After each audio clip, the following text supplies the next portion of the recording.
She packed a tartan suitcase into a Ford Laser with 3 hubcaps.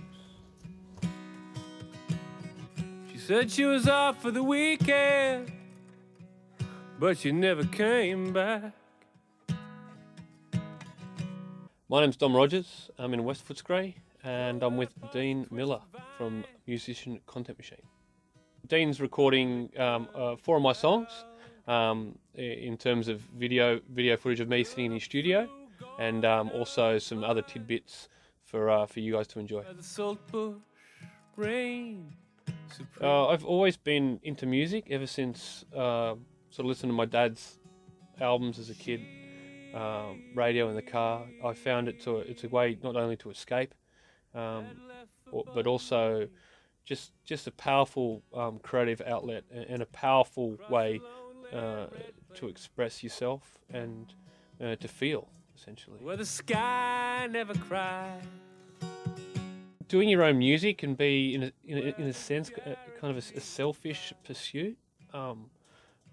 You've really got to spend a lot of time sort of by yourself, cultivating your skills, and going out to do open mics and getting the confidence to go up on stage again and again, particularly after you've failed or you feel like you've failed the last time. So I feel like it's a constant struggle, but if you sort of find the beauty in the struggle, it's kind of like, I feel like that is just a microcosm of life itself.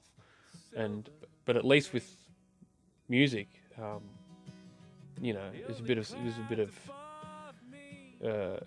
creative output, and there's a bit of, you've channeled that somewhere, like something tangible from your internal struggles or the battles you've had in your life. You can use all that information and all the pain and all the struggle and weave that into a song format that then people can enjoy and sort of relate to, in terms of what they've been through themselves. Like the corrugated sea. I was probably about 15. Started sort of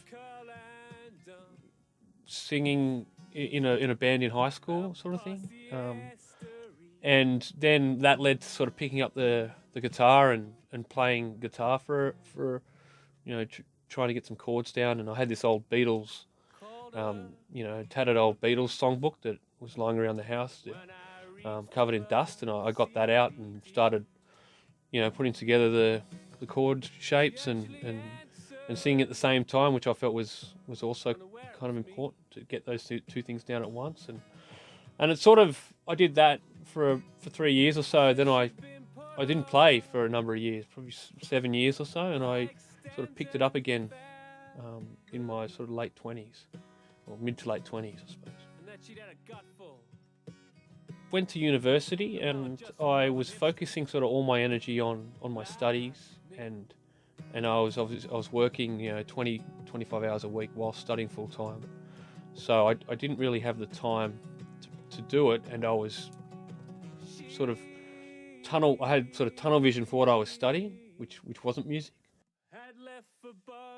I feel like inherently that I have a passion to create. I feel I'm a creative person, and I feel like it's not so much a desire, but it's a fundamental part of my being. So it's not so much a desire to create. It's it's a compulsion. It's a neuroticism, and I feel like if I don't do it, I start struggling a bit mentally, and I become a bit aloof, and I don't sort of a bit uninspired and generally unhappy. So I guess, it's not so much an inspiration, but a compulsion. The last couple of years have been trying to integrate creativity in the form of music mainly into my everyday life, because I know it helps me. It helps me function, and it also helps me be happy. My favourite venue is would be the Dancing Dog in Footscray, which is now closed. and that's because I'd never seen or been in or been around a venue that was so eccentric and eclectic in terms of the people that perform there, the patrons. Um, the culture was more like almost like a community hall.